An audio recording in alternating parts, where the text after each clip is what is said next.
Selamat siang Bapak Ibu, apa kabar? Karena waktu sudah menunjukkan jam 14:05, mohon maaf kita agak telat 5 menit karena masih ada yang masuk, maka acara akan kita mulai. Aku mohon maaf atas kalau ada gangguan sinyal nanti tolong supaya tetap tertib ya. Yang kedua, nanti ada anak-anak, kami mohon supaya di-mute semua sehingga acara ini berjalan dengan lancar. Baik, Bapak Ibu tidak berlama-lama. Selamat datang kami ucapkan kepada Bapak Ibu di ruang Zoom meeting acara launching buku seri Hukum Medis dan Kesehatan karya Ibu Dr. Anda Ibu Risma Situmorang, SHMH, dan deklarasi Perkumpulan Konsultan Hukum Medis dan Kesehatan. Izinkan perkenalkan nama saya Landong M. Nadiak sebagai MC. Acara selanjutnya, yang terhormat Bapak Dr. H. Hamdi SH MPum selaku Hakim Agung, Hakim Agung RI. Yang selanjutnya Ibu Kairani A. Waini SH MH selaku Purnabakti Hakim Agung. Yang selanjutnya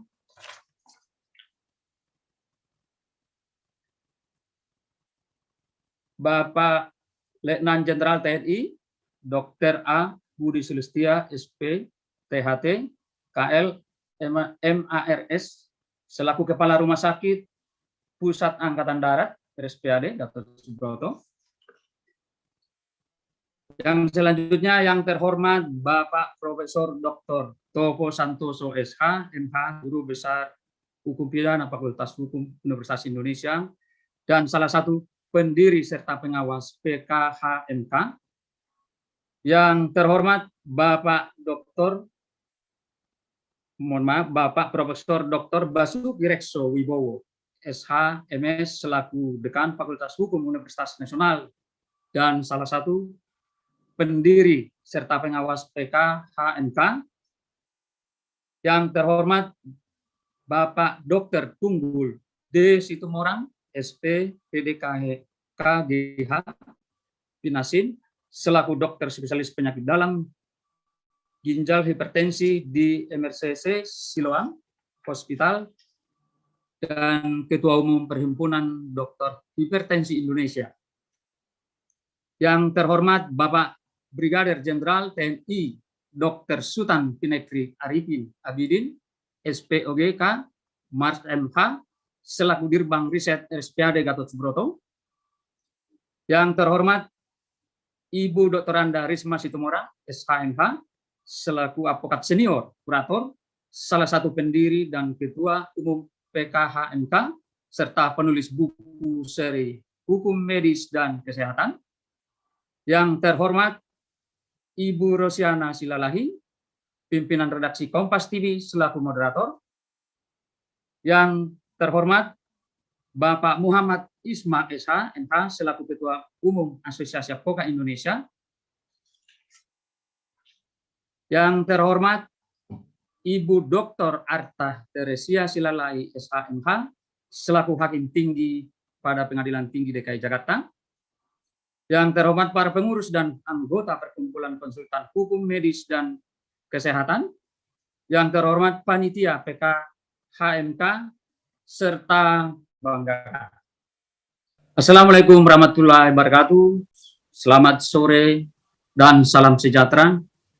Puji syukur kita ucapkan kehadirat Tuhan Yang Maha Esa atas perkenannya sehingga pada hari ini tanggal 2 Juli 2021 kita dapat berkumpul di ruang Zoom meeting yang diselenggarakan panitia PKHMK dalam acara launching buku seri Hukum Medis dan Kesehatan karya Ibu Dr. Anda Risma Situmorang SHMH dan deklarasi Perkumpulan Konsultan Hukum Medis dan Kesehatan. Baik Bapak Ibu, acara selanjutnya pembacaan doa oleh Basir. Waktu dan tempat disilakan. Iya, selamat siang buat setiap kita. Terima kasih buat kepercayaannya boleh ada di tengah Bapak Ibu yang luar biasa pada hari ini. Dan kita akan sama-sama masuk di dalam doa, dan doa ini akan dibawa secara iman Kristen, dan saya juga menghormati semua Bapak Ibu yang ada di sini. Mari kita bersatu dalam doa menurut kepercayaan dan iman kita masing-masing. Mari kita berdoa. Tuhan, kami mengucap syukur buat hari ini. Terima kasih Bapa untuk segala kebaikan dan rahmat-Mu. Bahkan di tengah kondisi yang sulit seperti ini, Tuhan masih memberikan kepada kami kesehatan, kekuatan. Bahkan kalau kami masih bisa melakukan semua aktivitas kami tahu itu semua karena anugerah Tuhan atas hidup kami. Terima kasih Tuhan, kami bersyukur buat semua hal yang masih Tuhan percayakan pada hari ini. Bahkan secara khusus Tuhan, kami berdoa buat acara siang hari ini, acara peluncuran buku dan deklarasi dari Ibu Risma, buku seri hukum medis dan kesehatan. Tuhan, kami percaya Engkau yang sudah memberikan Ibu Risma hikmat dan marifat untuk dia boleh berkarya terus Tuhan, dan biarlah hidupnya dan karya-karyanya boleh berguna untuk kepentingan banyak orang. Kami percaya dan kami bersyukur buat hari ini Engkau yang terus memberkati Ibu Risma dalam segala tugasnya. Kami juga bersyukur hari ini Tuhan, kalau Engkau mengadakan dan di tempat juga pada hari ini akan ada deklarasi untuk perkumpulan konsultan dan hukum medis dan kesehatan. Tuhan terus memakai Tuhan perkumpulan ini untuk menjadi alat Tuhan, kepanjangan tangan Tuhan untuk melakukan semua yang terbaik bagi kepentingan masyarakat dan juga bangsa ini. Berkati semua yang terlibat di dalamnya. Kami percaya penyertaan Tuhan, bahkan Tuhan juga memberkati sinyal yang ada untuk kami juga boleh sungguh-sungguh dilancarkan melakukan semua kegiatan pada siang hari ini. Terima kasih Tuhan, kami menyerahkan semuanya ke dalam tangan-Mu untuk acara ke depan. Tuhan yang menyertai sampai pada akhirnya. Segala pujian, hormat, dan kemuliaan hanya bagi Tuhan kami Yesus Kristus. Kami sudah berdoa dan bersyukur. Haleluya. Amin, amin, amin. Terima kasih kepada Ibu Debbie Basir yang telah memimpin doa. Semoga jadi berkat bagi kita di sore hari ini.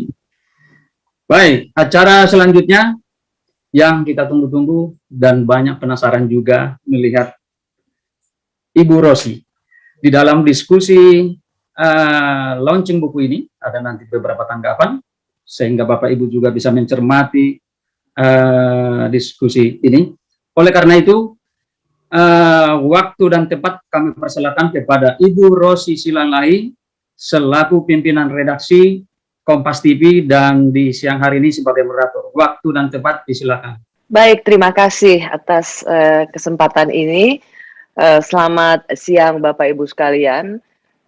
Saya merasa sangat terhormat bisa ikut dalam diskusi yang luar biasa saya pikir. Sebenarnya kenapa saya bisa ada atau menjadi moderator ini bukan tanpa sejarah. Karena untuk pertama kalinya waktu itu saya minta Karisma, demikian saya memanggilnya, untuk menjadi salah satu narasumber di Talkshow Rosi di Kompas TV tentang seorang pasien yang ibunya meninggal dan ternyata tabung gasnya kosong sampai akhirnya ibunya tak tertolong lagi. Saya mendapat wawancara dengan keluarga pasien, dengan direktur rumah sakit, bahkan wali kota Solo. Dan ada janji Karisma waktu itu mau menolong pasien secara pro bono. Makanya saya juga mau jadi moderator dalam acara peluncuran dan diskusi buku pada siang hari ini. Ya, saya ingin saya nanti akan ada kita diskusi soal buku, serial buku hukum medis dan kesehatan. Karisma selalu mengatakan ini bagian dari sejarah dan tadi sudah tergambarkan sebuah karya terbaik dari seorang Risma Situmorang. Nanti akan ada para penanggap dari para guru besar, para profesor, dan juga nanti tentu banyak pengacara senior di sini ingin bertanya langsung pada sang penulis. Tapi izinkan saya dalam beberapa menit ke depan, saya ingin mewawancarai sang penulis dulu, yaitu Karisma Situmorang. Selamat siang, Karisma. Terima kasih Mbak Rosi sudah berkenan untuk menjadi moderator. Kami sangat bangga juga, sangat suatu hal yang tidak bisa saya katakan, memang itu betul. Saya pun kembali menuliskan buku ini karena ada cerita tentang seorang Rosi yang ternyata Kompas TV itu ketika ada masalah itu mencari seorang Risma. Jadi terima kasih sekali lagi sudah berkenan memandu menjadi moderator di dalam peluncuran buku pada siang hari ini. Sama-sama Kak Risma. Kak Risma, pertanyaan saya yang menggelitik adalah gini, kenapa Kak Risma nih sekarang fokus dulu? Saya tahu sepak terjangnya Kak Risma itu soal ada sengketa hukum antara pasien dan rumah sakit. Tapi kan sebenarnya Kak Risma juga punya case lain. Kenapa sekarang memutuskan untuk fokus pada hukum medis dan kesehatan? Baik, terima kasih Rosi. Tapi sebelum saya jawab pertanyaannya Mbak Rosi, izinkan saya untuk menyapa tamu-tamu undangan yang saya sangat banggakan telah hadir di Zoom meeting ini. Tadi ada Yang Mulia Bapak Dr. Hamdi SH.M.Hum, Hakim Agung aktif saat ini. Ada Purna Bakti Hakim Agung wanita yang sangat menginspirasi saya dari awal karir saya, itu Ibu Herani Awali SHMH. Ada Ibu Titi Nurmala Siagian SHMH. Ada juga Ibu Arta Tresia Silalahi. Ini siapa itu ya? Pasti ini dia pasti kayak akrab di telingaku. Ya, ini pasti ada sesuatu juga dengan Rosi, kenapa manggil aku kakak ya, pasti udah pasti Ibu Arta Tresia itu adalah kakak kandung daripada seorang Rosiana Silalahi itu. Jadi terima kasih Ibu Arta yang juga selama ini selalu mensupport saya untuk selalu berani, tidak menjadi penakut sebagai penegak kebenaran. Dan saya juga ingin menyapa dan mengucapkan terima kasih kepada Bapak dan dosen saya waktu di Universitas Indonesia, Bapak Hikmahanto Juwana, Prof. Topo Santoso, dan juga ada saat ini juga bergabung Bapak Basuki yang juga profesor di Universitas Kristen Dipayan yang menjadi promotor saya. Dan yang tak lupa juga saya mau mengucapkan terima kasih kehadiran Bapak Profesor Oce Kaligis yang merupakan Bapak dan Maestro Hukum bagi seorang Risma Situmorang yang telah memberikan kesempatan besar sejak saya bergabung di law firm beliau hingga saat ini. Saya juga ingin menyapa Bapak Letnan Jenderal Budi Sulistia, yaitu Kepala Rumah Sakit RSPAD aktif saat ini. Terima kasih Pak Budi berkenan hadir. Terima kasih. Juga ada Bapak Abraham Arimuko yang merupakan Sekretaris Umum Perkumpulan yang nanti akan kami deklarasikan. Ada juga Bapak Brigadir Jenderal Dr. Sultan Pinekri yang juga aktif di RSPAD. Dan juga yang tak lupa saya ucapkan terima kasih menjadi inspirasi saya juga, itu saya Dr. Tunggul Situmorang, ahli ginjal yang sangat terkenal di Republik ini. Dan juga ada Ketua Umum Asosiasi Advokat Indonesia Bapak Muhammad Ismak, Ketua Umum saya dan juga sahabat saya. Juga ada Ketua Ikatan Kurator dan Pengurus Bapak Oscar Sagita, Ketua Umum dan sahabat saya. Ada Advokat Senior Tommy Sihotang, Abang Petrus Balapationa, dan tentu masih banyak lagi teman-teman saya, advokat-advokat dari seluruh tanah air, dari Sabang sampai Merauke, yang tentu juga sangat penasaran dengan buku-buku yang saya tulis. Dan tak lupa juga saya mengucapkan terima kasih atas kehadiran masyarakat ataupun keluarga pasien yang pernah saya bantu, tolong di kantor ini, yaitu Bapak Muhammad Yunus, dan juga ada Ibu Martinin Haji, dan juga tentu ada juga anak-anak saya dan suami saya. Dan terakhir saya mengucapkan terima kasih atas perkenannya Ibu Pendeta Debbie Basir yang sudah mendoakan agar pimpinan Roh Kudus memimpin acara ini berlangsung. Demikian Rosi, selanjutnya saya akan menjawab tadi pertanyaan Mbak Rosi. Iya, kenapa apa yang menarik dari hukum medis dan kesehatan, Kak? Iya, itu tadi. Jadi ada sejarahnya gini. Sebelumnya itu saya sebenarnya udah 12 tahun lalu saya sudah menekuni sebenarnya hukum medis dan kesehatan. Itu berawal ketika saya menangani kasus Rumah Sakit Omni dan Prita. Pasti kita kalau masih ingat itu kasus Prita Koin ya. Ya. Saat itu, itu kasus ITE pertama tuh Kak. Iya betul. Kasus akhirnya ITE sebenarnya nggak ada malapraktek, tidak ada, sebenarnya itu kepuasan pasien yang tidak puas, tapi jadi akhirnya dibawa ke ranah politik, sangat tekanannya sangat besar saat itu. Nah, mulai saya menekuni hukum medis dan kesehatan. Dan akhirnya ada beberapa kasus yang saya tangani di rumah sakit besar yang nanti ada di buku-buku ini. Nah, dari situ saya melihat, kok kasihan sekali ya kalau pasien itu kok kayaknya tidak ada yang mau tangani, tidak ada yang mau peduli. Bahkan sesama rekan saya advokat pun mengatakan, sulit itu Risma, susah lah, nggak mungkin kita bisa melawan rumah sakit. Susah itu. Jadi di situ saya membuat harus dibiarkan. Nah, dari situ 1 demi 1, 2, 3, 4, 5, dan juga ada rumah sakit juga yang beberapa saya tangani, nanti akan saya ceritakan di buku ini. Itulah Mbak Rosi yang membuat saya kenapa saya tertarik mendalami hukum medis, karena saya pikir masalah kesehatan dan pelayanan itu ada di sekitar kita. Tidak bisa kita hindari, setiap orang pasti berurusan dengan kesehatan dan pelayanan. Itu yang membuat saya, dan seperti tadi saya katakan, sebenarnya saya sudah melupakan ini hukum medis dan kesehatan. Saya sudah beralih ke pailitan. Saya sudah menjadi kurator beberapa tahun terakhir. Tapi karena seorang yang bernama Rosiana Silalahi, beberapa hitungan bulan, ketika itu ada menghubungi saya mengatakan mereka butuh ahli ataupun praktisi hukum medis.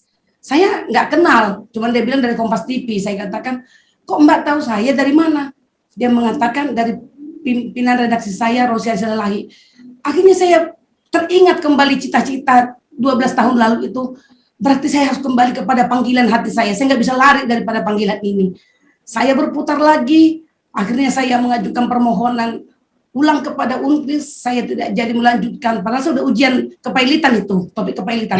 Saya kembali kepada panggilan saya.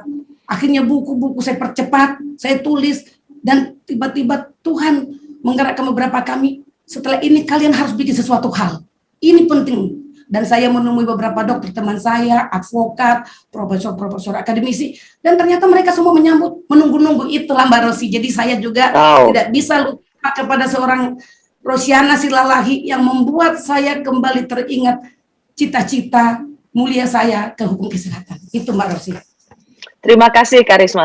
Aku rasa ini sebuah panggilan nurani, panggilan moral yang sangat berarti dan penting sekali.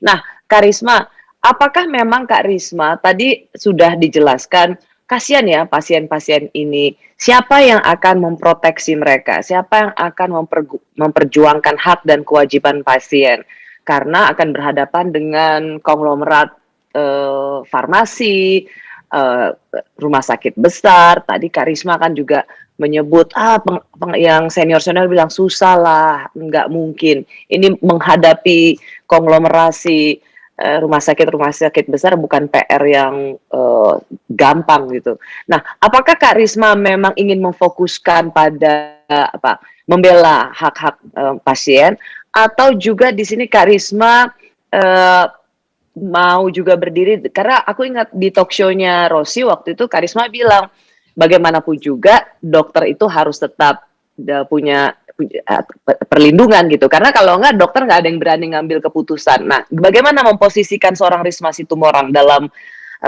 jadi konsultan hukum medis dan kesehatan? Terima kasih Derosi dan Bapak Ibu hadirin yang saya muliakan dan saya hormati, saya banggakan. Nah, itulah kenapa saya tuliskan buku ini menjadi 4 seri. Mbak Rosi. Jadi buku ini bukan serial, bukan buku 1, 2, 3, 4 itu bersambung, bukan. Tapi buku saya ini ada 4. Yang pertama itu hak dan kewajiban pasien dalam tindakan medis. Buku 2 nanti akan menjawab perlindungan hukum kepada rumah sakit, dokter, dan perawat. Nah, buku 3 berisikan tanggung jawab dokter dalam kasus malpraktek. Ini teori-teori.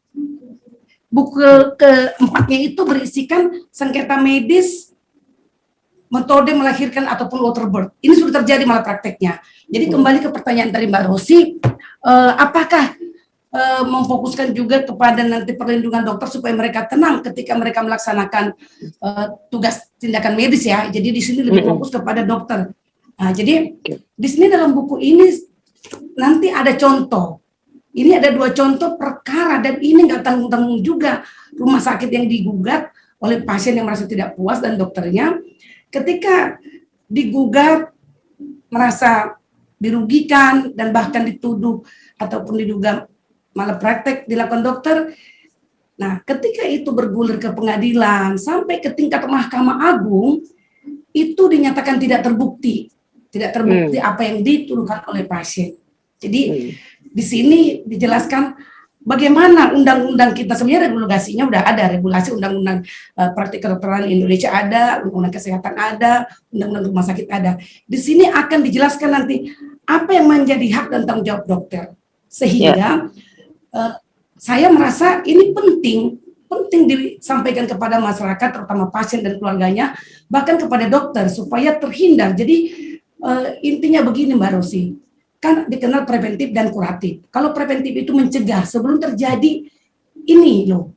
Sebenarnya udah ada undang-undangnya, tapi mungkin karena dokter itu sibuk menyelamatkan pasien sehingga tidak sempat membaca. Nah, itulah yang perlu diingatkan kembali supaya tidak terjadi kasus-kasus malpraktek. Di sini ada perlindungannya dan ada contohnya rumah sakit yang dan dokter yang terbebas dari tuntutan ketidakpuasan pasien, karena memang dokter itu pada dasarnya tidak ada niatnya mau menimbulkan kerugian, tapi karena ketidakpuasan pasien, kurangnya komunikasi, dan mungkin sudah terlalu lama tidak ada kepercayaan atau trust yang hilang. Nah, nanti buku-buku ini yang harus menjawabnya. Makanya tadi saya katakan buku ini berseri masing-masing yang dibahasnya. Begitu Mbak Rosi.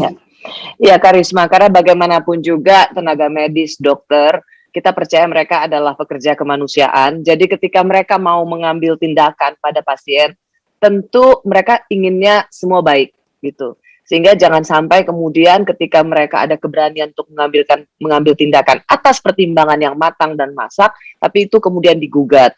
Karena kalau kayak gini kan tidak ada orang yang berani mengambil keputusan dengan cepat.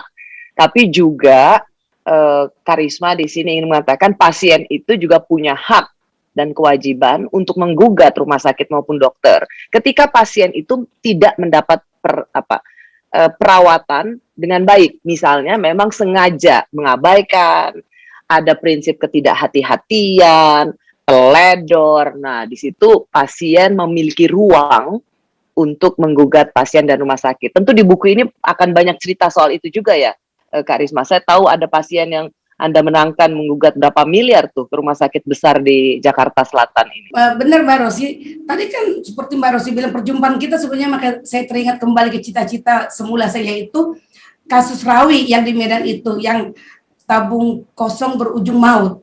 Nah seperti itu, masalah kita, dan saya pun ingat tepati janji saya, kantor kami bersedia untuk membantu keluarga itu. Contoh seperti itu, ketidakpuasan, mereka bingung.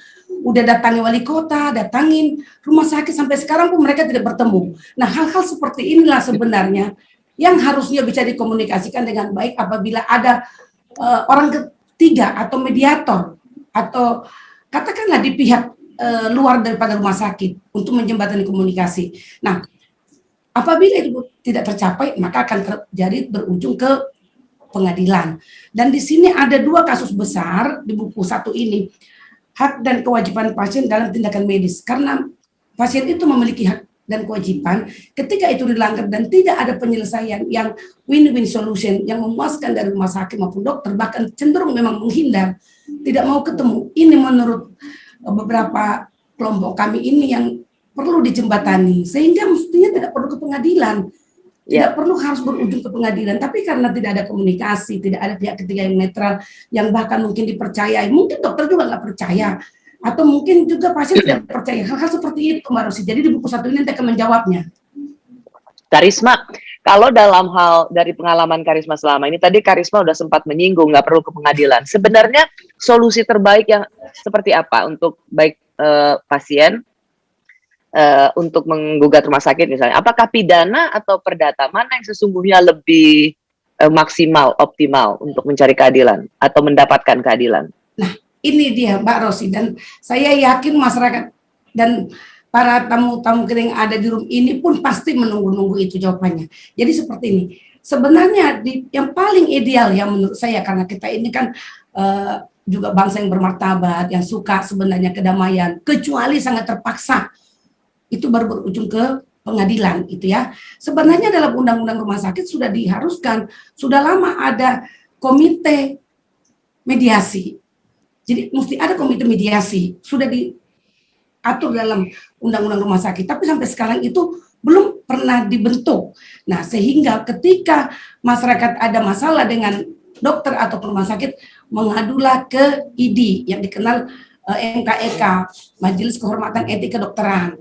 Tahu sendiri ID itu otonom, ID itu masyarakat tidak kurang percaya karena cenderung melindungi koleganya. Juga mengadu kepada rumah sakit. Di sana ada komite medik, itu pun internal yang seperti Rosi sarankan kepada Bapak Wali Kota saat itu. Kan Rosi tanya waktu itu, apakah Wali Kota akan membentuk mediasi yang netral? Iya, tapi sampai sekarang independen. Yang independen, ya katanya. Itu kan karena di depan Mbak Rosi, ternyata itu Pak Rawi keluarganya sampai sekarang masih teriak-teriak. Nah, kami juga sudah menyuratin, tidak ada respon. Berarti kalau begini kan buntu komunikasinya. Akhirnya apa? Pasti ke pengadilan. Nah, kalau ke pengadilan, itu nanti dia kalau Bang Hotman Paris itu suka menjerit bilang, saksi sulit ditemukan, saksi sulit dicari. Betul memang, karena saksi di dalam malpraktek ataupun ketidakpuasan dengan rumah sakit pastilah di pihak dokter. Nah, jadi itu yang menjadi selama ini kebingungan masyarakat. Kemana? Ke ID kah? Ke rumah sakit kah? Nah, itu nanti Mbak Rosi akan dijawab di dalam buku keempat Risma Situmorang. Nih, atau mau jawab sekarang? Gak apa-apa, biar ada suspense-nya atau ada kejutannya. Kalau dijawab sekarang nanti nggak ada kejutan. Biar baca dulu bukunya. Iya, setuju. Jadi benar di sini, ini kan sudah sebut nih, buku keempat. Sengketa medis metode melahirkan waterbird. Udah sengketa dia. Bahkan sudah sampai Mahkamah Agung. Dan akhirnya rumah sakit dihukum, tadi yang kata Mbak Rosi itu di Jakarta Selatan, miliaran. Dihukum. Setelah itu baru berdamai. Ya. Nah, coba kalau dari awal bisa win-win solution, dengarkan mereka, kan tidak perlu ke pengadilan. Karena sebenarnya memang pada dasarnya dokter itu kan niatnya menolong. Tapi ketika ada kelalaian, ada mungkin kesalahan tindakan medis. Nah, kecuali kalau fatal ya, misalnya sudah menyangkut nyawa. Nah, di sini saya yang harus pasti banyak nanti perdebatan dengan para ahli hukum kesehatan yang menyoroti pidana. Ada kemarin itu menyarankan restoratif justice katanya. Bagaimana lagi dipulihkan orang sudah meninggal kok. Bahkan ada yang lumpuh seumur hidup nanti di sini. Ada yang sudah lumpuh di sini. Jadi itu memang ini sangat rumit Mbak Rosi, sangat rumit. Hukumnya tersebar di beberapa undang-undang, makanya butuh sebenarnya ini suatu wadah untuk diskusi, untuk berkomunikasi. Seperti itu.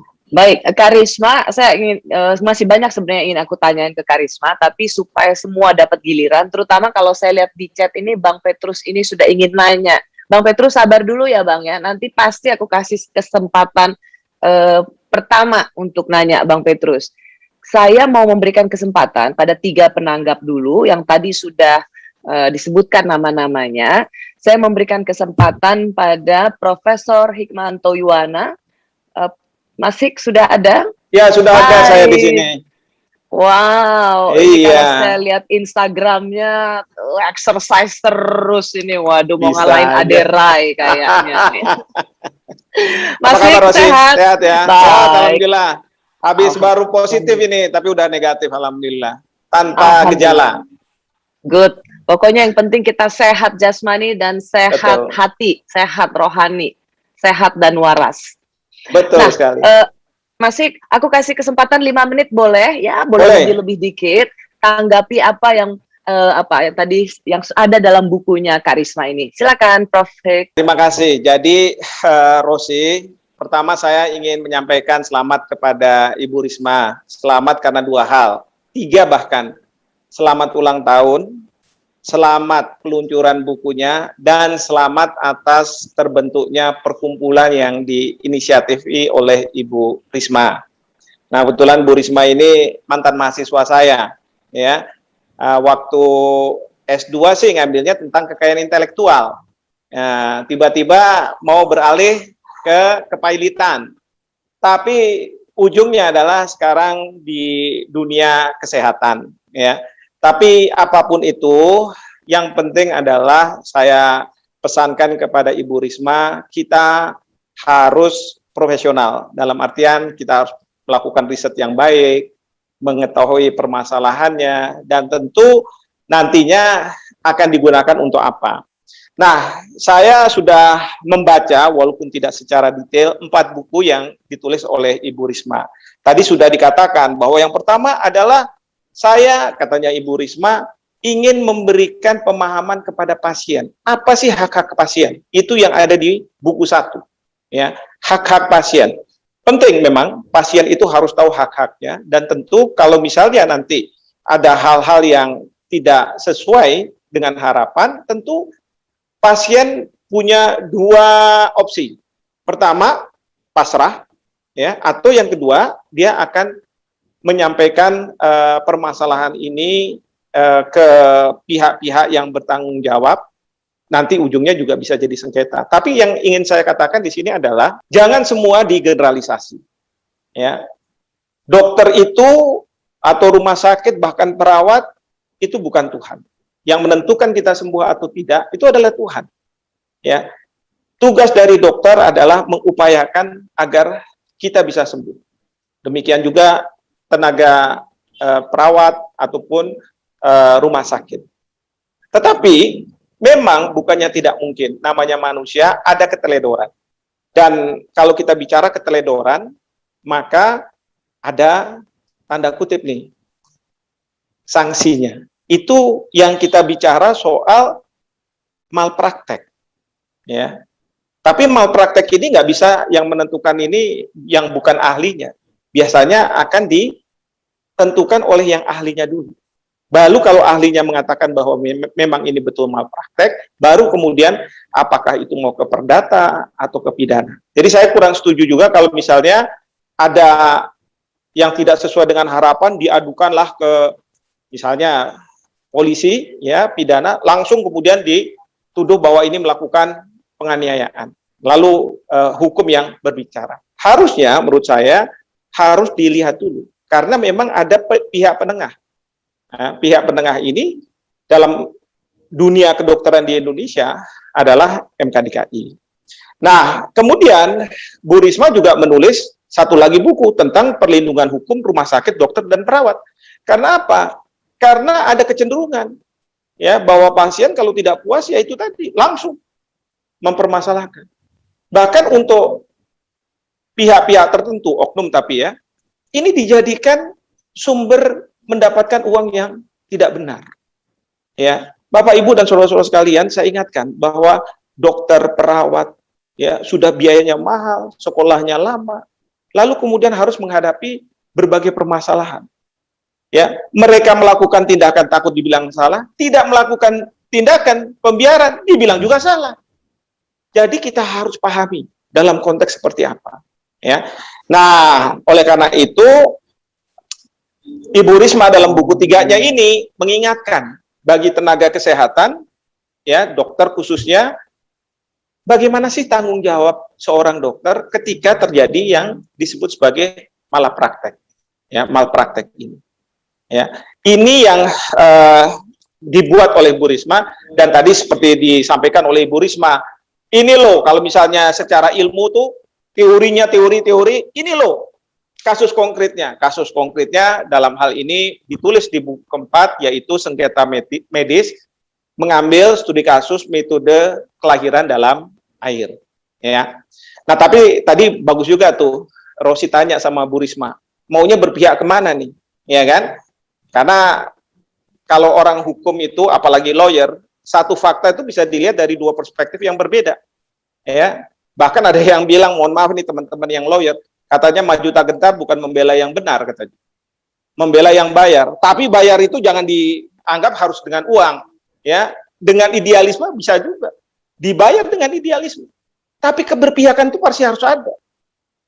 Bu Risma mengangguk-angguk aja, ini barusan Bu Risma mengangguk-angguk. Ini interpretasi saya ada 2. Mengerti? Nah, oh gitu ya Prof. Atau beliau bilang, nah segini aja ilmunya si Prof ini ya. Nah, diangguk-anggukin juga saya kan. Nah, itu repot gitu. Dosen begitu.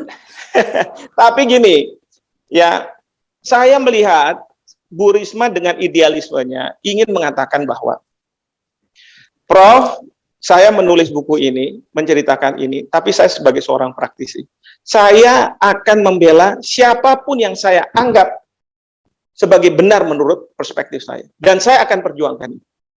Apakah yang benar itu pasien, ataukah yang benar itu dokter, atau misalnya rumah sakit.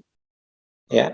Yang penting adalah memperjuangkan apa yang seorang lawyer yakini sampai di depan pengadilan. Karena at the end of the day yang menentukan benar atau salah bukan advokat, ya, tapi hakim yang menentukan.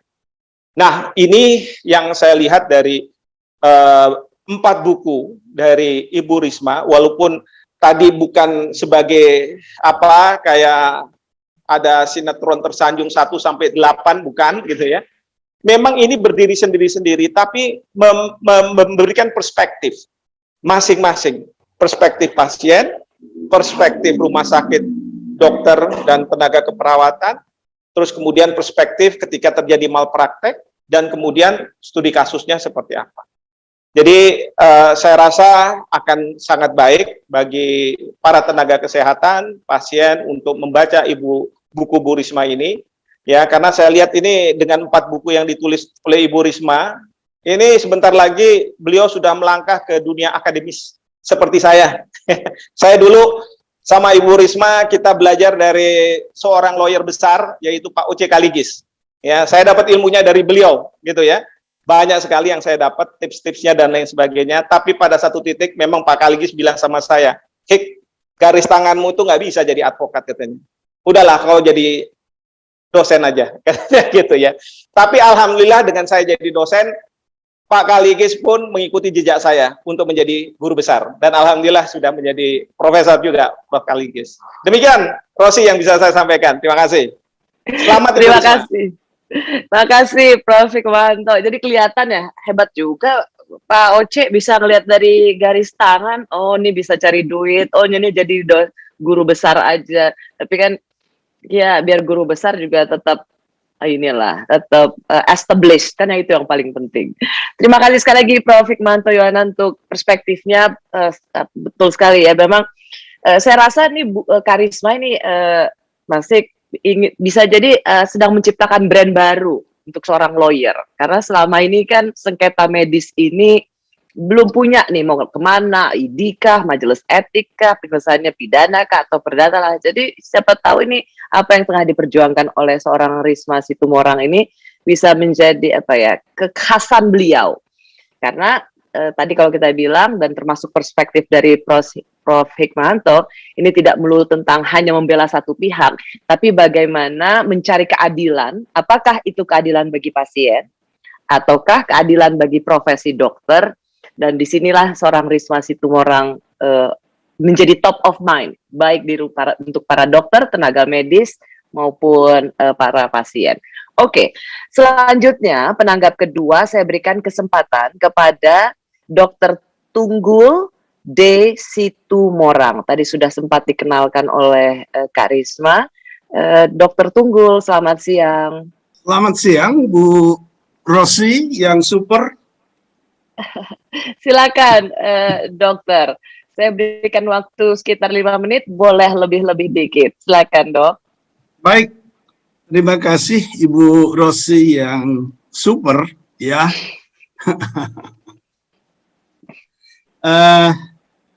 Para guru besar, para teman-teman semua, sebenarnya sebelum saya masuk, barangkali saya harus bisa cerita sedikit ya, Bu Rosi ya. Nah, waktu saya dimasukkan, dikatakan penyangga, sebenarnya saya itu kalau di bidang kedokteran, Bu Rosi, itu tahikardi. Tahikardi itu adalah berdebar-debar, seperti ketemu pacar gitu ya. Tapi ini tahikardi yang sangat patologis. Gila, bagaimana ini bisa guru-guru besar loh di situ, orang-orang terkemuka, kok nama seorang diselipkan di situ, gitu ya, untuk bersama-sama. Apalagi sesudah saya lihat, yang saya hadapi itu adalah RR. Kalau RR mobil luar biasa, tapi di Rosi Risma, Nah, ini membuat tahikardi lagi, Bu Rosi. Tapi oke lah, saya kira memang maksudnya adalah di antara orang terkenal harus diselipkan orang yang tidak terkenal sehingga menjadi penggembira gitu. Apalagi saya sudah merasa bahwa ya Bu Rosi, saya ini sudah masuk 7up ya. Ini udah masuk golongan ulama. Ulama itu maksudnya usia lanjut, masih aktif begitu Bu Rosi. Yang mungkin nanti korban-korban malpraktik atau apa itu nggak tahu nanti Ibu Risma begitu. Tapi kami tetap, karena saya pernah dulu Timur itu mendapat bintang seroja. Jadi kami ini ulama seroja. Usia lanjut masih aktif, tapi sehat rohani jasmani. Nah, itu yang perlu. Jadi itu saya kira syarat untuk menjadi praktek sebagai dokter walaupun sudah 7up. Bu Rosi, saya bingung mau mulai dari mana. Karena tadi Prof. Hikmanto sudah katakan di semuanya. Apa yang mau saya katakan, begitu. Sebenarnya beliau udah katakan dan saya sangat berterima kasih. Beliau tahu juga perasaan kami sebagai dokter rupanya. Ya, sangat-sangat sebenarnya membutuhkan hal seperti ini. Maka saya kira yang pertama harus katakan adalah selamat dan sukses.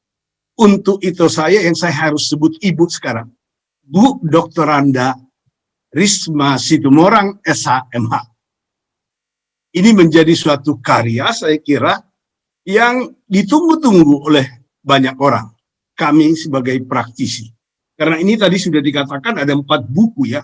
Hari ini selamat ulang tahun juga sudah disampaikan oleh Pak Prof. Hikmanto. Jadi beliau ulang tahun, deklarasi, launching buku.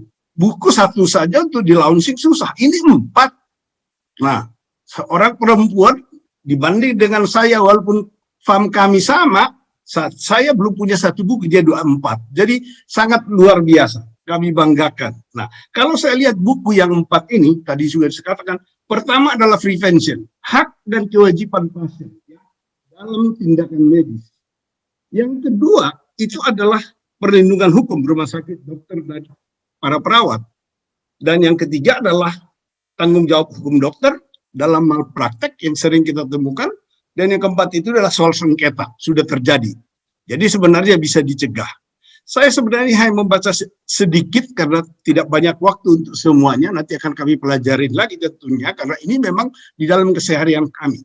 Jadi yang saya lihat adalah soal tanggung jawab hukum dokter dalam malpraktek. Ini yang paling sering kita hadapi. Sepertinya yang kita kerjakan itu sudah malpraktek semua. Ya. Nah, sehingga harus hati-hati juga untuk membaca judul ini. Kalau actionnya itu tanggung jawab hukum dokter. Nah, itu udah susah nih. Jadi buku ini adalah tanggung jawab hukum, ya, tanggung jawab hukum dokter, gitu ya. Itu jadi itu harus kita lihat. Nah, melihat ini sebenarnya sudah jelas. Pak Profesor Dr. Topo Santoso yang membuat kesambutan pada buku ini sangat jelas sekali. Secara singkat, jelas, lugas apa sih namanya malpraktek itu.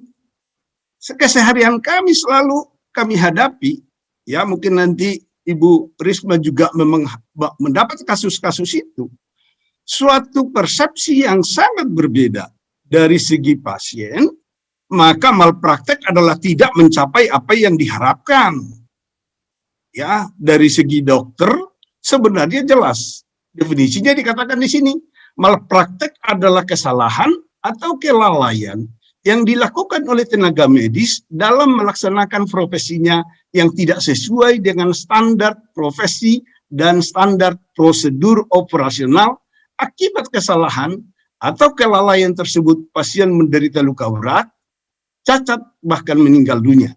Oleh karena itu diperlukan upaya peningkatan wawasan pengetahuan, tanggung jawab hukum oleh dokter dalam menyikapi malpraktek ini. Jadi sangat berguna buat kami, sangat-sangat berguna. Ya, yang sering kita alami adalah selalu rumah sakit, dokter, perawat diperhadapkan dengan pasien dan masyarakat, padahal tidak persis seperti itu, karena tujuan kita sebenarnya sama. Itu di logonya Perkumpulan Konsultan Hukum Medis dan Kesehatan ini, PKHMK, saya sangat berterima kasih. Di logonya itu kalau kita lihat, Omnium Salute Agri, yang artinya sebenarnya keselamatan pasien adalah yang paling utama. Nah, semua pihak ini itu sama motonya. Keselamatan pasien adalah yang paling utama. Kok bisa terjadi ya? Nah, menjadi pertanyaan kami tentunya, kalau keselamatan pasien paling utama, apakah untuk mencapai paling utama ini bisa melanggar hukum juga? Nah, ini untuk bapak-bapak yang di bagian hukum. Karena kami sebagai dokter, itu dididiknya, niat baiknya mengupayakan ilmu yang diperolehnya semaksimal untuk ini, keselamatan pasien ini. Itu paling utama. Sehingga pada keadaan-keadaan tertentu, kami didorong oleh niat baik ini, kadang-kadang memang ada hal-hal hukum yang terlewati, yang kami tidak tahu juga. Sedangkan sebenarnya menjadi masalah adalah, di dunia kedokteran, tidak ada garansi hasil, tidak ada garansi outcome. Itu hanya berdasarkan statistik, katakanlah 98% berhasil, 2% tidak, ini masuk 2%, ya diusut begitu. Jadi itu sebenarnya yang sangat perlu disadari oleh semua pihak. Tentu kami sangat mengandalkan buku-buku ini dan tentu teman-teman yang menjadi lawyer untuk membuat ini proporsional, objektif, dan seimbang. Ya, bukan seperti yang Prof bilang tadi, tergantung dari yang bayar. Tolong dibuat ini seimbang, objektif, proporsional. Nah, hal yang tidak disoroti sebenarnya, karena kami dokter-dokter yang tua dulu dikatakan, substansi yang utama antara patient-doctor relationship adalah trust. Saya nggak tahu di mana di hukum ini. Jadi kalau seorang pasien datang ke dokter, maka harusnya percaya. Dan dokternya pun harus percaya kepada pasiennya, memberikan keterangan yang betul bisa dipercaya. Sehingga kalau trust ini sudah tidak ada, sebenarnya hubungan dokter and patient relationship sudah, bubarkan saja. Itu akan pasti menjadi masalah itu. Saya katakan, karena kami ini termasuk ulama yang tadi sudah tahu lah, kalau udah ceritanya sudah dikarang-karang begitu dan itu udah, apalagi kadang-kadang juga identitasnya nggak bikin lagi sarjana hukum, ya, karena kami juga sudah insecure kalau yang datang ini siapa ini, gitu ya. Jadi ini saya kira kondisi yang harus diperbaiki. Ini tidak baik. Jadi kita memang dokter tidak boleh untuk menolak pasien. Pasien boleh memilih dokter yang lain. Walaupun undang-undang mengatakan barangkali Prof bisa juga ya menolak. Tapi setiap ada yang dokter yang menolak pasien, nah besoknya udah beda lagi tuh. Bukan cuma malpraktek lagi. Sudah mal sosial itu dibilangnya. Nah, inilah saya kira dengan terbitnya buku-buku ini sangat kami butuhkan. Sehingga kami, dokter-dokter, perawat, rumah sakit, akan bisa dengan merasa aman untuk melakukan fungsi kami sebagai profesional, ya, untuk yang tadi, yang utama adalah keselamatan pasien. Begitu kira-kira Ibu Rosi yang bisa saya kemukakan, karena memang ini masih akan diuji. Apakah memang betul ini di masyarakat atau di kalangan, baik kami maupun di kalangan lawyer, ini akan menjadi sinkron ini. Nah, itu saya kira tugas kita semua. Tetapi kalau kita berangkat dari hal yang sama, maka mudah-mudahan itu akan menghasilkan yang baik. Sekali lagi untuk Ibu Dr. Anda Risma Situmorang, SHMH, selamat dan sukses. Untuk teman-teman di dalam perkumpulan konsultan hukum medis dan kesehatan, marilah kita ke hari-hari yang akan datang untuk saling bahu-membahu, ya, saling mengisi untuk menghadapi semua ini dengan baik. Tidak selamanya harusnya dokter, rumah sakit, perawat dihadapkan dengan masyarakat ataupun pasien. Kadang-kadang justru kami harus dihadapkan dengan rumah sakit. Kadang-kadang kami dihadapkan dengan mana? Inilah tugas kita bersama. Terima kasih Ibu Rosi yang super. Itu yang bisa saya kemukakan. Terima kasih Dr. Tunggul. menarik sekali perspektif dari Dokter Tunggul. Dokter Tunggul menjadi representasi para dokter supaya jangan sampai dengan kehadiran para lawyer yang ingin menjadi konsultan hukum medis dan kesehatan, dokter ini kemudian belum apa-apa udah jadi TSK ya, Dok ya, udah jadi tersangka duluan gitu. Ya tapi kalau kayak Dokter Tunggul gini komunikatif, pinter, hebat, ya nggak mungkin lah, Dok. Cuman kan kadang-kadang para dokternya suka blackheads juga, Dok. Saya pernah loh punya pengalaman nih, aku cerita nih. Dokter ginjal mau cuci darah, ibuku, terus kalau nggak mau cuci darah, apa opsinya, Dok? Tahu nggak sih, Prof? Dok, jawabnya apa? Ya matilah. Exactly, he say that. Dan kita semua langsung gini. Habis itu ya udah kita trust tadi, Dok. Begitu kita udah nggak punya trust sama seorang dokter yang seperti ini, that's it. Ya udah. Jadi pasien juga punya alternatif untuk milih dokter ya. Kalau dokternya cuma bisa bilang saya tangani atau kamu mati, ya udahlah. Tadi kan Prof. Hikmah juga sendiri bilang yang menentukan mati hidupnya ya Tuhan ya. Kan dokter itu yang membantu untuk menggenapkan rencana Tuhan. Ya tapi kalau model dokter semuanya kayak Dokter Tunggul, aman lah dunia ini dan sehat semua masyarakat Indonesia, terutama nggak ada yang sakit ginjal. Nah, oke, berarti penanggap berikutnya adalah Profesor Dr. Basuki Rekso Wibowo. Terima kasih Mbak Rosi. Dok, silakan Prof. Tadi sudah panjang lebar disampaikan oleh kolega saya Prof. Hicks dan Dr. Tunggul tentang bagaimana hubungan dokter pasien. Saya tinggal menambahkan dikit-dikit saja. Saya bersyukur diundang di forum ini, memberikan tanggapan terhadap launching buku Bu Dr. Enda Risma. Kebetulan Bu Risma ini mahasiswa saya di Unkris, dan beliau mengambil program dokter yang saya diminta sebagai pendampingnya. Ya. Semula beliau mau nulis hukum kepailitan, sudah ujian proposal tahun lalu bahkan. Kemudian ketika promotornya Prof. Valerin meninggal, harus cari promotor pengganti dan saya yang ditugasi. Saya bilang, untuk apa nulis kepailitan? Dokter kepailitan sudah banyak. Ambil yang unik, yang belum banyak nepuni. Kemudian Bu Risma cerita kalau punya pengalaman panjang nangani kasus-kasus hubungan dokter pasien. Nah itu aja diangkat. Dokter di bidang hukum kesehatan tidak banyak. Nah, kemudian dia bersemangat dan alhamdulillah beberapa hari lalu sudah ujian proposal dan boleh berlanjut. Apa yang ditulis dalam 4 buku ini satu hal yang luar biasa. Buku ini menggambarkan bagaimana pengetahuan, pengalaman beliau tentang masalah-masalah terkait dengan hukum kesehatan. Hubungan antara pasien dengan dokter, pasien dengan rumah sakit, pasien dengan tenaga medis yang lain, yang hubungan itu tidak selalu berakhir dengan baik. Ada kalanya berakhir sebaliknya, yaitu terjadi masalah. Apakah itu masalah menyangkut keperdataan ataukah dibawa ke ranah pidana. Dokter itu adalah profesi mulia. Ya. Dokter terikat dengan sumpahnya untuk mendahulukan kesembuhan pasien. Karena itu dokter akan berikhtiar sesuai dengan ilmu pengalaman yang dia miliki, berusaha untuk menyembuhkan pasien.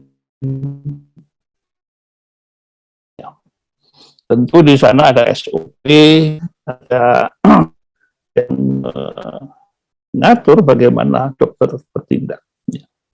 Hubungan dokter dan pasien kalau di kontrak itu in spanning verbintenis, ya. Perikatan ikhtiar, bukan resultat verbintenis, bukan perikatan hasil, tapi ikhtiar.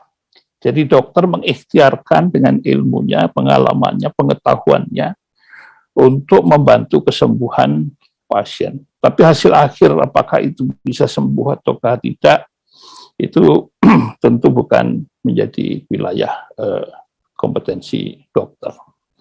Nah, oleh karena itu seringkali di dalam hubungan dokter dan pasien itu timbul masalah-masalah yang berujung terjadinya sengketa. Ini mungkin karena juga ketidaktahuan pasien, ketidakpahaman pasien yang awam terhadap masalah-masalah medis, atau mungkin karena pasien tidak atau belum mendapatkan penjelasan secara cukup ya, yang dapat dimengerti dari dokter dan rumah sakit, sehingga apabila dia merasa tidak puas selalu menyimpulkan ini malpraktek. Ketika datang ke lawyer, ya udah digugat saja, ya sudah laporkan polisi saja. Padahal belum tentu itu, ya, belum tentu itu. Untuk memastikan itu malpraktek atau tidak, tentu yang memutuskan bukanlah ahli hukum. Itu adalah di kalangan yang menguasai ilmunya. Ya. Cuman masalahnya seperti yang ditulis oleh advokat senior Hotman Paris. Kalau terjadi masalah perkara malpraktek, mencari saksi ahli dari kalangan dokter sendiri susahnya minta ampun, ya, karena ada keengganan untuk memberikan kesaksian yang memberatkan koleganya. Ini seringkali terjadi.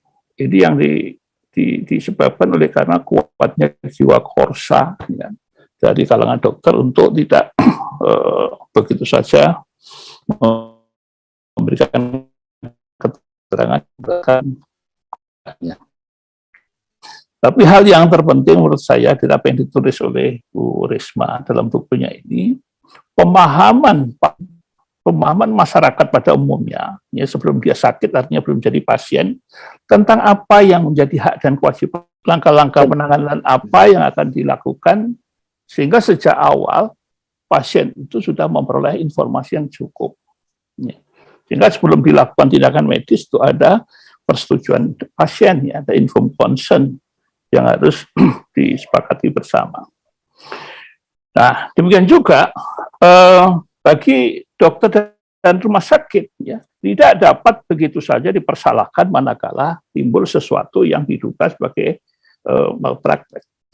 Karena seperti yang tadi dikatakan oleh Prof. Hicks atau Dr. Tunggul, kalau semua dibawa ke ranah hukum, dianggap itu adalah kesalahan dokter, ya dokter nggak mau dong dipersalahkan, sudah berikhtiar, sudah berusaha keras menyelamatkan, kemudian terjadi sesuatu yang di luar dugaan, ya, karena itu kehendak Allah, mati pasiennya, nah ini digugat, dipersalahkan. Tentu ini harus dipastikan secara cermat dan hati-hati. Ya. Karena itu perlu penjelasan dari ahli yang kompeten di bidang itu.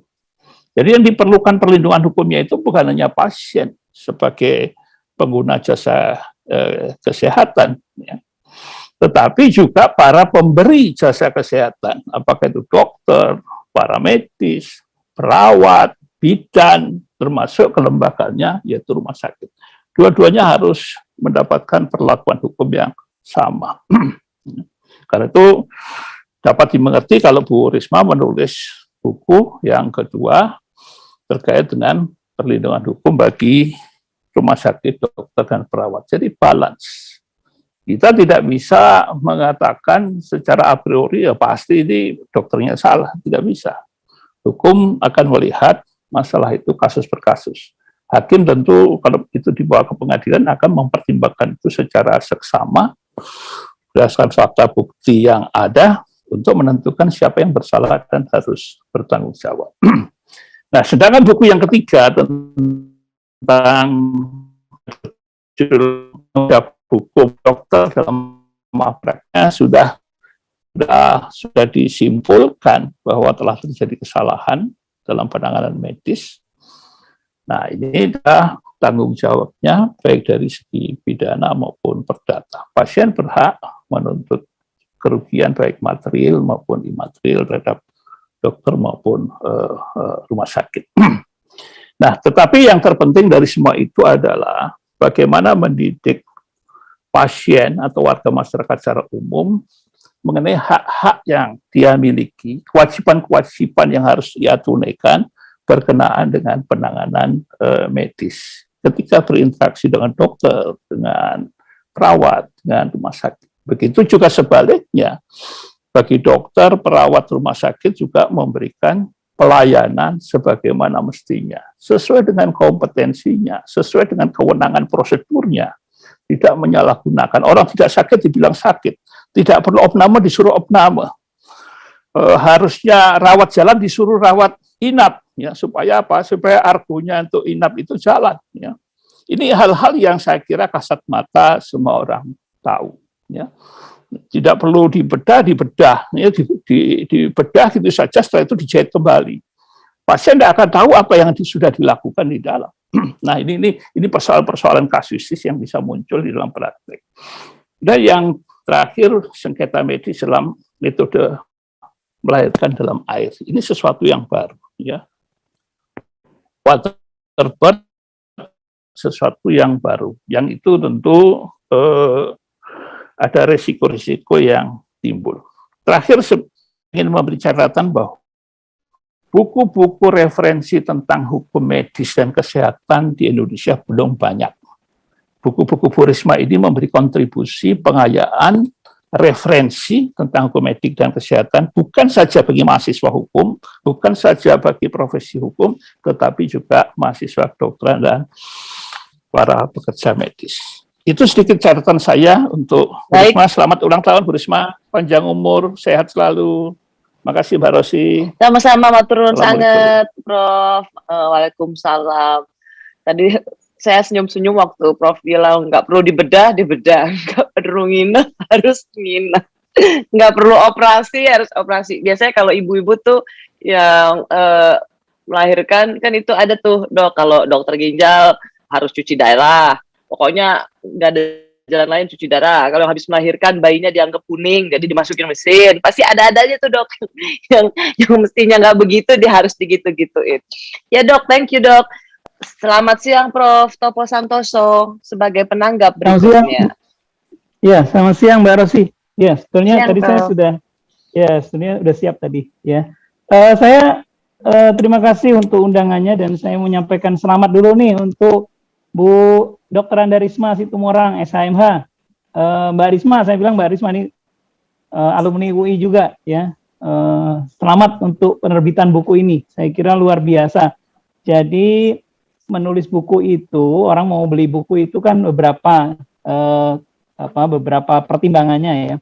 Pertama temanya, kedua substansi atau isinya, kemudian ketiga penulisnya siapa.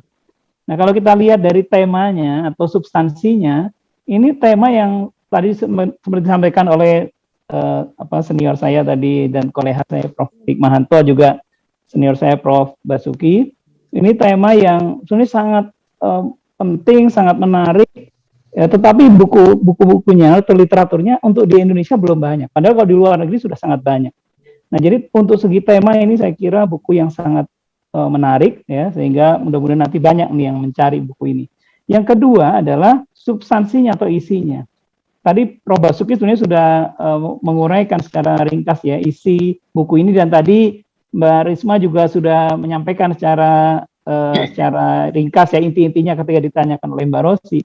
Ini materi yang sangat bagus dan setiap bukunya itu mulai dari mengantarkan permasalahannya, kemudian baru bahas masing-masing. Misalnya satu saja yang saya ingin bahas karena waktunya, soal tanggung jawab hukum dokter dalam malpraktek. Dibahas dulu aspek pidana, aspek perdata, aspek administrasi, dan juga karena di sini juga ada persoalan terkait dengan praktek, ya ada salah satu buku yang membahas khusus tentang bagaimana kasus-kasus yang terjadi. Jadi dari segi substansi buku ini juga sangat menarik dan sangat penting.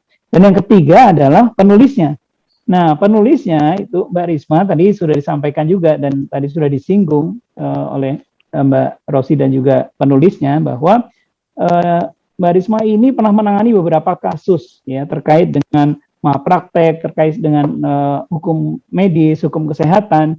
Jadi bukan hanya menulis secara teoritis, tapi juga menguasai prakteknya. Apalagi sekarang menempuh studi doktor dan risetnya tentang itu juga.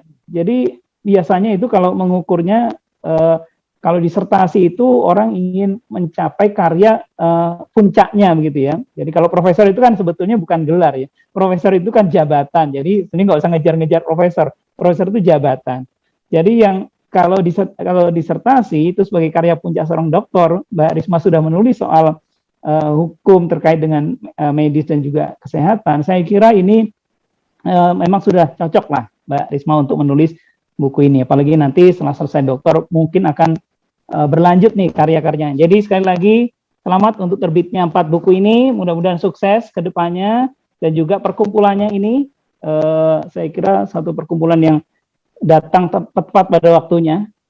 Mungkin kita sudah agak tertinggal dari negara lain karena memang masalah hukum kesehatan sudah banyak di negara lain, kasusnya dan sebagainya. Tapi perkumpulan ini patut kita sambut. Mudah-mudahan banyak kiprahnya di masa depan. Terima kasih Mbak Rosi dan selamat Mbak Risma dan Ibu Bapak semua. Terima kasih. Terima kasih Prof. Topo Santoso. Sudah kita dengar 4 penanggap yang luar biasa melengkapi perspektif kita hari ini, menambah sekali lagi bagaimana soal sebenarnya kita semua membutuhkan konsultan hukum medis dan kesehatan ini. Tidak saja pasien, tapi juga para dokter yang tetap harus dijaga profesinya. Karena bagaimanapun juga para dokter ini melakukan tugas kemanusiaan yang luar biasa. Sebenarnya ada 2 profesi yang kita itu paling nggak mau ketemu dalam hidup ini, yaitu profesi lawyer sama para dokter. Jangan ketemu sama mereka. Kenapa? Artinya kita lagi ada masalah dalam hidup. Kalau udah lawyer pasti ada masalah. Kalau dokter juga pasti ada masalah. Cuman kalau lawyer ya kita berkelakuan baik lah supaya kita nggak punya masalah dengan hukum. Tapi kalau dokter, sesehat-sehatnya kita muda, begitu udah masuk 50-60 ya minimal asam urat lah kita harus ketemu dokter internis ya. Jadi ya memang para dokter ini adalah orang yang kita temui pada saat kita membuka mata waktu lahir dan pada saat kita mau udah meninggalkan dunia ini. So harus kita jaga sebenarnya para dokter-dokter baik ini. Oke, penanya pertama adalah ini yang udah nggak sabar banget ini Bang Petrus ini. Udahlah Bang Petrus, nggak usah ikut-ikut ke soal hukum medis lah, Bang. Udahlah. Mau ini udah punyanya Bu Risma ini. Mau tanya apa? Coba Bang Petrus, silakan Bang Petrus. Aku baca aja tuh Bang Petrus yang mau nanya sendiri. Unmute dong. Rosi bacain aja dulu. Oke. Sebentar. Mana ini? Sebentar ya, aku bacain ya. Dari Bang Petrus sudah di atas banget Bang Petrus. Ini ya, oke. Pertanyaan dari Bang Petrus. Bagaimana kita sebagai advokat yang menangani kasus malpraktek, katakanlah ada kesalahan dokter yang karena kelalaiannya yang dianggap ada dugaan tindak pidana, misalnya ada gunting atau jarum atau kapas yang tertinggal dalam tubuh pasien, kok saya ketawa, maaf. Tubuh pasien yang dapat menimbulkan kematian atau diperlukan tindakan medis susulan dan dikaitkan dengan pelanggaran etik sang dokter yang teledor. Apakah langsung dibawa ke ranah pidana atau cukup ke dewan etik? Tapi tunggu, itu kalau dokter sampai ada yang ketinggalan pisau atau ini sekolah di mana dulu itu kampusnya? Tapi silakan dijawab Karisma. Oke, terima kasih Bang Petrus, terima kasih Mbak Rosi. Ini kalau Bang Petrus ini memang pidana, tapi nggak apa-apa. Kalau aku memang kalau menangani praktek yang kualami selama ini, kalau melaporkan ke pidana itu Bang Petrus, mostly kasus itu dihentikan di penyidikan, ya, hentikan penyidikan. Alasannya seperti ini. Jadi tadi kan seperti sudah dibedah oleh para profesor tadi itu, kita mesti mendeteksi, nggak bedanya advokat itu seperti dokter dulu. Jadi kalau dokter itu kan ada namanya analisa anamnesia, terus ada analisa pendukung di USD kah, di radiologi kah atau apa. Kalau kita tentu seorang advokat itu membuat kronologis fakta-fakta. Kalau memang itu dugaan, kita menggunakan dugaan. Kalau ada dugaan gunting tertinggal, kapas tertinggal, ya katakanlah itu dugaan kan, itu berarti kan butuh pembuktian. Nah, hal ini kalau kita laporkan ke polisi, nah saya mau itu nanti yang tugas-tugas kami di sini. Kalau Bang Petrus juga tertarik, nanti boleh ikut perkumpulan kita. Karena memang ini pun salah satu tujuan sasarannya adalah advokat. Tadi dari para suara profesor tadi itu akademisi mengatakan advokat itu pun teman-teman saya, rekan-rekan saya perlu juga Mbak Rosi kami ada pemahaman. Karena tidak semua pemahamannya sama. Jadi tadi misalnya katakanlah gunting tertinggal apakah itu langsung ke kantor polisi. Kalau misalnya obat palsu, apakah itu malpraktek Mbak Risma? Nah ini ada yang namanya di dalam undang-undang nih, undang-undang pasti semua punya, undang-undang praktek kedokteran nomor 44 tahun, nomor 29 tahun 2000, sebenarnya udah sangat lama, 17 tahun. Di situ ada disebutkan satu nama, tadi sudah ada disebutkan oleh Prof. Hikmahanto. Itu tadi saya katakan, saya mau sebut sekarang saya sebutkan aja. Majelis Kehormatan Disiplin Kedokteran Indonesia atau disebut MKDKI. MKDKI ini suatu lembaga yang berada di bawah Konsil Kedokteran. Itu langsung bentukan presiden. Itu perintah undang-undang. Bunyinya undang-undang mengatakan Majelis Kehormatan Disiplin Kedokteran Indonesia berwenang memeriksa dan menentukan ada tidaknya kesalahan yang dilakukan dokter pada saat melakukan tindakan medis dan memberikan sanksi. Nah, inilah yang sangat kami atau saya penulis sayangkan. Undang-undang sudah cukup lama ya, dari tahun 2004, tapi jarang kedengaran MKDKI, sehingga tadi teman-teman larinya kemana? Ke MKID, itu internal, ke komite etik di rumah sakit, sehingga timbul ketidakpuasan, atau langsung lapor ke polisi, padahal polisi pun tidak mempunyai pengetahuan, maaf, sama kayak seperti kita advokat, hakim, kita ini penegak hukum yang tidak ranahnya di bidang tadi mengenai medis yang sangat rumit itu. Nah, jadi harus, kalau saya katakan harus terlebih dahulu tempuh ke MKDKI, dan itulah nanti inti daripada buku ini. Buku keempat ini mengatakan harus ke MKDKI. Gitu Bang Petrus. Oke, Bang Petrus. Belum di-admin. Bang Petrus. Belum di-unmute. Oke, jelas. Saya dengar, Ros. Ya. Jelas ya. Emang Jelas. itu serius, Bang Petrus pernah punya klien yang pasiennya guntingnya ketinggalan? Ada yang konsul masalah itu, tapi saya katakan agak sulit pembuktiannya karena kalau kita bawa ke pidana, di polisi juga pasti akan memanggil ahli dari kedokteran juga untuk menjelaskan toh. Jadi ini yang menjadi masalah, ya diserahkan saja ke majelis kedokteran yang bisa memeriksa itu. Jadi ada yang konsul saya meminta supaya segera dipidanakan dokternya itu. Saya bilang agak susah. Kenapa? Pengacara hanya bisa melihat pembuktian materialnya saja, sementara yang bisa bedah, belek segala macam kan dokter, itu masalahnya. Nah itu tadi saya katakan yang begini agak susah buat saya karena saya khusus yang pidana yang fakta-faktanya yang jelas gitu loh. Itu baru saya berani. Tapi kalau sudah berkaitan dengan hal-hal di dalam tubuh manusia, kita kan bukan ahlinya dan kita bawa ke ke polisi, polisi toh tetap akan memanggil dokter untuk memberikan yang dalam hukum pidana keterangan ahlinya kan gitu loh. Setelah keterangan diberikan lalu dibungkan dengan fakta, disimpulkan apa kan begitu. Sehingga saya waktu itu menolak yang berkonsultasi dengan saya. Oke, jelas. Clear. Selanjutnya adalah ada pertanyaan. Cuma nanti kalau kita ada waktu, saya ingin dapat perspektif nih dari Prof. Basuki atau Dr. Tunggul soal yang kayak begini. Selamat hari, bukan ini, di mana tadi ya, ada pertanyaan. Pak Sudarto, Ibu Rosi. Oh, silakan. Mungkin saya bisa dibantu ya, karena banyak sekali, jadi saya mungkin kayaknya agak skip nih. Langsung aja deh kalau gitu. Bapak Brigjen TNI Dr. Sudarto, Ibu Rosi. Ya, baik. Oke. Pak Moderator, ya. Terima kasih, mohon maaf.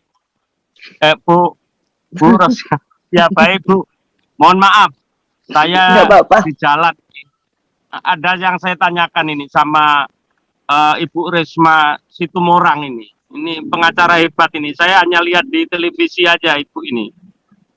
Begini Bu, kita ketahui bersama bahwa dokter tenaga kesehatan sekarang ini merupakan ujung tombak pelayanan medis. Kalau kita lihat perbandingan dokter dengan jumlah penduduk, ini tidak seimbang juga. Apalagi dengan contohnya saat ini pandemi COVID ini, tenaga dokter maupun tenaga kesehatan, ini menjadi korban jiwa ini. Kalau kita jumlah tenaga dokter itu sudah banyak yang meninggal, termasuk tenaga kesehatan. Nah ini kaitannya belum tekanan dari keluarga pasien terhadap profesi ini sangat berat juga ini. Belum nanti tentu ada juga tidak sedikit dilaporkan kepada polisi Nah ini menurut Ibu Risma seperti apa ini caranya agar dokter-dokter itu menjalankan tugasnya itu bisa dilindungi secara hukum? Ini terbukti baik ini masa pandemi maupun tidak pandemi, ini kasus-kasus di daerah sangat banyak sekali ini. Saya mohon pencerahan. Thank you. Terima kasih. Terima kasih Brigjen TNI Dr. Sudarto. Bisa dijawab Kak Risma? Ya, terima kasih Pak Brigjen TNI Sudarto yang masih aktif. Ya, jadi kekhawatiran, ketidaknyamanan, kegelisahan dokter-dokter dalam melaksanakan tugasnya itu harus dihilangkan. Di mana bisa ditemukan resepnya itu, obatnya. Nah, advokat penulis juga bisa memberikan obat resep loh, Pak Dokter. Di sini resepnya. Di dalam nanti perlindungan hukum kepada rumah sakit. Di sini dijelaskan nanti apa yang menjadi kewajiban dokter tuh. Tadi salah satu profesor tadi itu Profesor Basuki sudah menyebutkan pentingnya informed consent.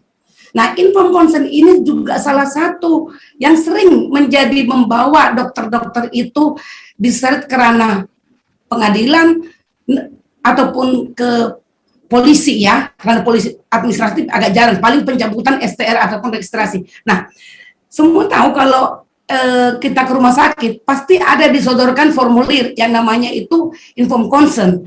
Nah, itu seringkali memang apa karena kesibukan dokter, misalnya sekarang ini kan lagi pandemi, sehingga lupa mengisi, meminta pasien atau keluarganya menandatangani atau mungkin menjelaskan. Karena itu menjadi kewajiban daripada dokter untuk menjelaskan. Katakan misalnya pandemi sekarang ini, tidak dimungkinkan Pak Sudarto untuk bertatap muka langsung kan? Untuk bertatap muka langsung dengan pasien ataupun keluarga. Maka bisa lewat WhatsApp. Atau sambil perawatnya mungkin mau mengambil tindakan yang sangat emergensi, seperti kata Dr. Tunggul tadi kan, keselamatan pasien itu yang utama.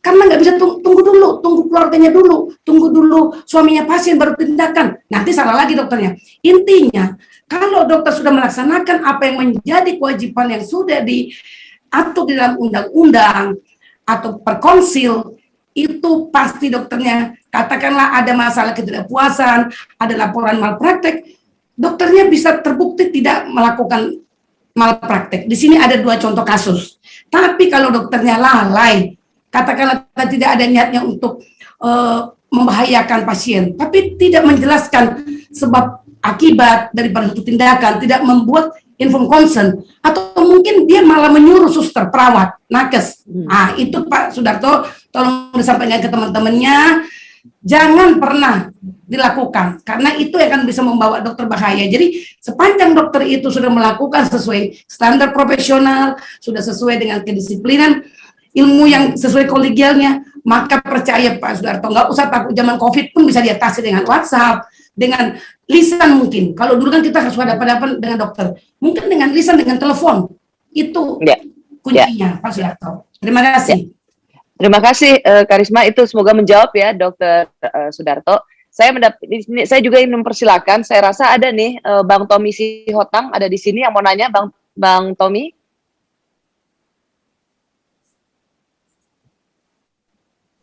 Boleh nanya ya? Boleh. Nah, ini akhirnya muncul. Lama nggak kelihatan, sering muncul di infotainment nih. Saya lagi merenung-renungkan kehidupan Mbak Rosi. Apalagi yang mau direnungkan dalam hidup ini? Udah pengacara kaya raya, apalagi masalah? Oke, Mbak Rosi. Ya, sebetulnya sama prinsipnya dengan yang dikatakan Pak Tunggul tadi. By the way, Pak Tunggul ini teman kuliah saya di Sheffield, di United Kingdom. Dia bedah-bedah ginjal, saya bedah-bedah buku hukum. Nah, kalau saya suka lewat di rumah sakit, terutama Cikini itu, Pak Tunggul pernah tugas di sana, saya selalu baca, Dolorem opus dirinum est, menyembuhkan adalah karunia ilahi, gitu ya. Ya memang semua tugas kita, tugas dokter maksud saya, melakukan yang terbaik. Tetapi memang ada juga banyak kelalaian, atau melanggar standar profesi, dan sebagainya. Nah, ini saya sambung rekan saya Petrus tadi, dan saya buat lucu sedikit, ada seorang suster tergopoh-gopoh lapor sama dokternya habis bedah. Dokter katanya. Dokternya masih cuci tangan, darah-darahnya di wastafel itu. Ada apa katanya? Gunting ketinggalan di tubuh pasien. Dokternya dengan enteng bilang, ya masukin aja ke bilnya katanya. Ini cerita lucu-lucu, tapi memang itulah menyedihkannya bahwa bagaimana supaya seimbang perlindungan terhadap dokter dan juga terhadap pasien. Saya pernah mengadu pasien saya meledak itu tabung oksigen di dalam tabung IRM ya. Itu nggak boleh ada benda apapun ketika dimasukkan ke dalam. Kasus di Pertamina dulu meledak dan kami lapor ke Konsil Majelis Kode Etik Kedokteran. Apa yang terjadi, Mbak Rosi? Saya harap mereka dengar acara ini. Dicuekin loh. Dicuekin? Dipanggil lo enggak. Ya seperti tadi kita bilang. Mungkin mereka sesama koleha ya saling menjaga lah. Kan gitu esprit ya. de corps ya? Esprit de corps itu yang terjadi. Nah jadi bagaimana supaya seimbang? Bukunya Mbak Risma tadi sangat luar biasa untuk menjadi bekal bagi advokat ini kan bisa dibilang master segala ilmu, MSI. Ada yang nuntut masalah kesehatan, bisa. Ada mengenai penodaan agama kayak Ahok tempo hari, bisa. Semua bisa. Tapi sebetulnya banyak dangkalnya juga. Dengan buku-buku ini kita bisa sangat terbantu. Nah, sekarang yang kita mau katakan, memang kita ngerti bahwa medical record itu adalah hak pasien. Kita bisa minta karena itu hak kita. Tetapi, bagaimana kalau lebih dalam dari itu? Ada banyak dokter di sini. Misalnya begini, apakah dokter itu bersedia bukan hanya menyerahkan medical record, menjelaskan baik lisan maupun tertulis, sebetulnya apa yang dilakukannya ketika menangani seorang pasien. Kalau kita cuma dikasih medical record, ya kita nggak ngerti. Ya, kan gitu kan ya, hanya dia ngerti betul. itu. Ya, cuma by fisik, ya itu punya kita. Itu aja pertanyaan saya. Terima kasih. Ya. Terima kasih. Ini memang apa yang menjadi concern-nya Bang Tommy ya, dikasih medical record, kita disuruh baca. Jadi sebenarnya ya Bang Tommy dan kita semua nih sebagai para pelanggan dokter, kita tuh akan cocok sama dokter itu tidak melulu tentang keahliannya. Dokter pinter tuh banyak. Tapi bagaimana dokter yang komunikatif sih sebenarnya ya. Karena dengan komunikasi sama dokter aja kayaknya nggak usah minum obat, udah sembuh sendiri. Iya. Jadi, tapi kalau dokternya belum apa-apa udah sengak, ini nggak bisa diajak konsultasi, ya udahlah makin terpuruk lah pasiennya. Tapi kalau sebenarnya apapun tindakan yang paling beresiko dari seorang dokter, tindakan yang akan dilakukan oleh seorang dokter. Tapi kalau dia bisa menjelaskan pada pasien, hey listen, atau dengar, saya akan begini, ini ada resiko gini, ini, itu pasti masuk ke ruang operasi juga tenang banget. Oke, Karisma, silakan dijawab Kak. Baik. Terima kasih rekan saya, Abang Tommy Singotang yang tadi bikin lucu, tapi itu bisa terjadi. Itulah makanya kenapa Risma Situmorang menulis buku ini dari pertama hingga terakhir. Dari hak, kewajiban pasien, dokter, apa malapraktek, apa tidak malapraktek, sampai contoh malapraktek. Tuh contoh tadi kan, aku yakin yang ada di room chat ini pun sulit itu, nggak bisa. Pasti dia bela temennya, ya karena lapornya ke MKEK, lapornya ke komite medik rumah sakit, karena internal. Itulah yang Risma Situmorang akan perkenalkan, dan lewat buku ini kita nanti bisa diskusi yang namanya Majelis Kehormatan Disiplin Kedokteran Indonesia, karena mereka berwenang. Ini rumah sakitnya nanti boleh dilihat di sini Bang Tommy, cukup jangankan itu di Kuningan. Seorang ibu. Dan yang membuat saya juga terinspirasi, seorang ibu-ibu melahirkan, percis tanggal lahirnya Ibu Arta Tresia Silalahi, 21 April. Ibu-ibu sudah memilih itu tanggal lahir Kartini, elektrik, bukan Sito. Tapi ternyata HB-nya cuma 9,8, darah tidak disiapkan, tiba-tiba darah waktu kurang pakai halo-halo, tolong darah AB kurang, ditransfusi langsung. Saya tanya, apakah betul itu dilakukan? Tetap rumah sakit katakan, betul. Sekali lagi saya tegaskan, apakah benar demikian SOP di rumah sakit? Betul, dan kami sudah melakukan secara tepat dan benar.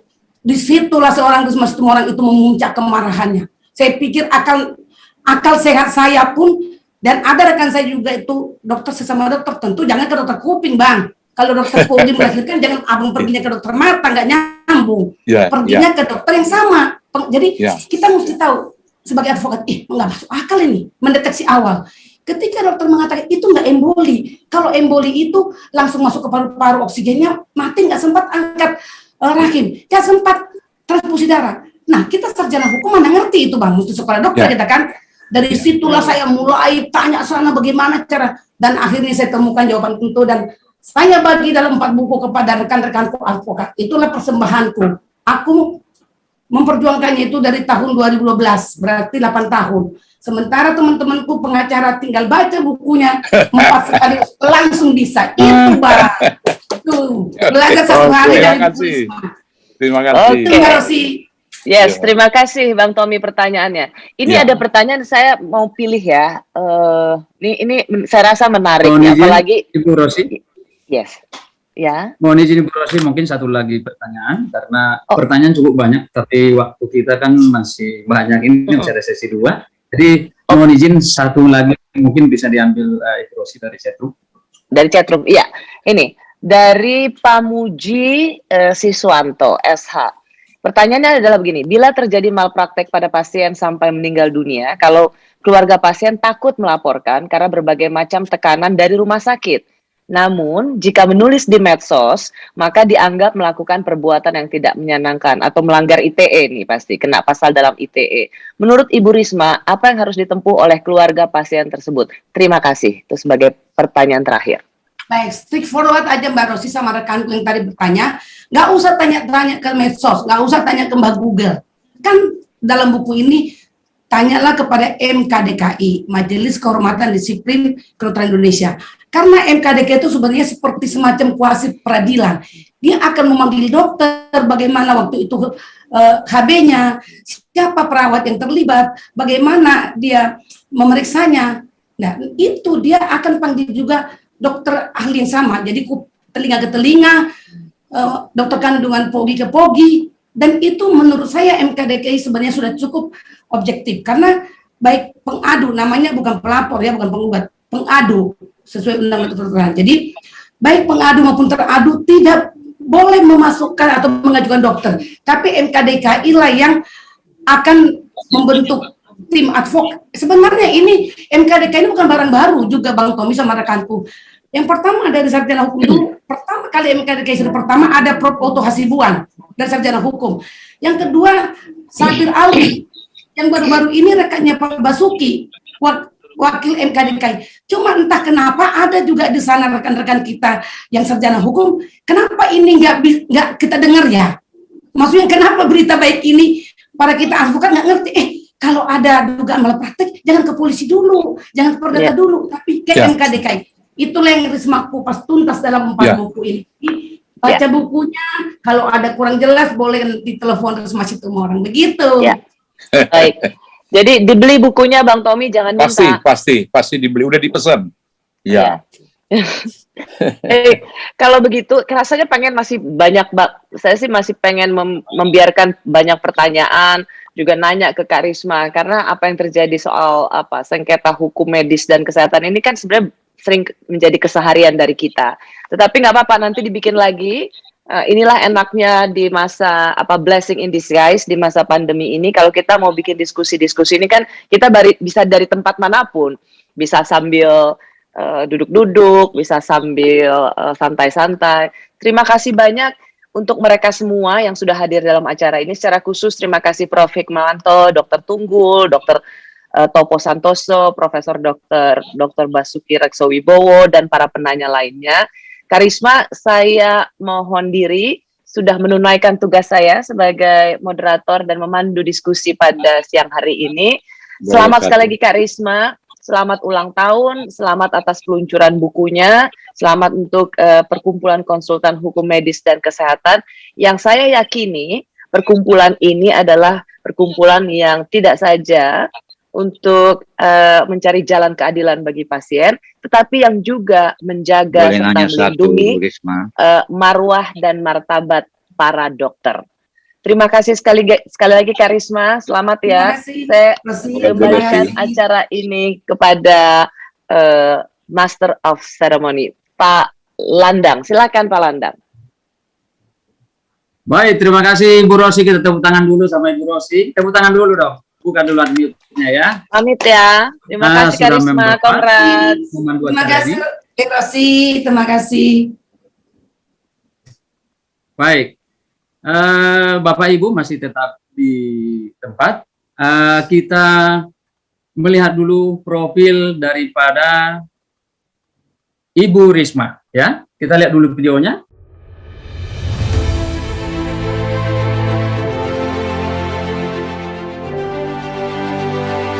Dr. Anda Risma Situmorang, SHMH, lahir di Sidikalang 2 Juli 1968. Seorang advokat berpengalaman menangani berbagai masalah hukum berat kliennya, baik korporat maupun perorangan, lebih dari 20 tahun. Tergabung sebagai advokat di Perhimpunan Advokat Indonesia, Wakil Sekretaris Jenderal Asosiasi Advokat Indonesia, konsultan hukum pasar modal, konsultan hak kekayaan intelektual, juga sebagai kurator dan pengurus di IKAPI. Menempuh pendidikan S1 di Universitas 17 Agustus 1945 dan Universitas Mula Warman Samarinda. Menyelesaikan Magister Hukum dari Universitas Indonesia. Seorang Risma Situmorang punya prinsip bahwa hidup harus terus belajar, sehingga saat ini Risma Situmorang masih berjuang menyelesaikan program doktor di bidang hukum di Universitas Krishna Dwipayana. Setelah lebih dari 7 tahun bergabung di kantor OC Kalides and Associates, Risma Situmorang mendirikan kantor hukum Risma Situmorang and Partners sejak Maret 2003, berlokasi di daerah Jakarta Pusat. Dengan bangga mempersembahkan karya terbaik dari seorang Risma Situmorang, rangkaian buku hukum di bidang medis, perlindungan hukum rumah sakit, dokter dan perawat,